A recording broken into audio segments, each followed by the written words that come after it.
Assalamualaikum warahmatullahi wabarakatuh. Perkenalkan, nama saya Abdul Razak, NIM 430201900094. Baik, di sini saya akan menjelaskan sedikit tentang PPT jadi saya, yaitu tentang proses mekanisme pengambilan keputusan. Yang pertama itu ada identifikasi masalah.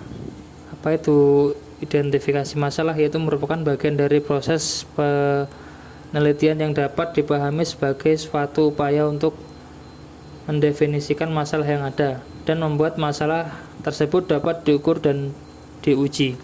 Yang kedua ada mendefinisikan masalah, yaitu dapat diketahui atau dicari apabila terdapat penyimpangan antara pengalaman dengan kenyataannya. Lalu yang ketiga itu ada informasi dan pengembangan alternatif. Informasi yang mengambil alternatif yaitu memahami dan merumuskan permasalahan. Lalu yang kedua ada mengumpulkan informasi yang relevan. Yang ketiga itu mengembangkan alternatif yang ada. Yang keempat bisa mengevaluasi setiap alternatif yang dipilih atau memilih alternatif yang terbaik. Lalu selanjutnya ada implementasi keputusan. Dalam tahap ini, proses pengimplementasian keputusan, kamu harus membuat rencana yang nantinya digunakan untuk mengatasi sebagai masalah yang mungkin saja bisa terjadi pada saat proses penerapan keputusan. Lalu kemudian ada evaluasi keputusan. Ini adalah tahap terakhir dari pengambilan keputusan. Tahap ini menentukan apakah keputusan yang sudah diambil ini memang benar-benar efektif atau tidak. Setiap keputusan yang sudah diterapkan harus selalu dimonitor. Nah, untuk jenis pengambilan keputusan itu ada dua. Yang pertama program dan regularitas, dan kedua ada tipe persoalan. Kemudian selanjutnya ada proses dan mekanisme pengambilan keputusan. Yang pertama yaitu identifikasi masalah, mencari secara detail akar permasalahan. Yang kedua mendefinisikan masalah, menjelaskan apa akar masalahnya. Lalu yang ketiga menginformasikan dan mengembangkan alternatif, merancang bagaimana penyelesaian dari masalah yang ada.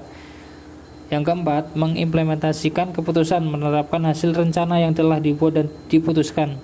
Dan yang terakhir adalah evaluasi keputusan tadi, menilai hasil dari implementasi keputusan.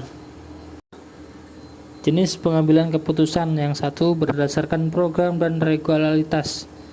Yang A, keputusan yang terprogram, keputusan yang direncanakan sesuai kebiasaan, aturan atau prosedur yang berlaku. Dampak dari keputusan ini tidak mengejutkan karena cenderung berulang-ulang dan lebih bersifat rutinitas serta dengan mudah diantisipasi oleh karyawan sebelumnya.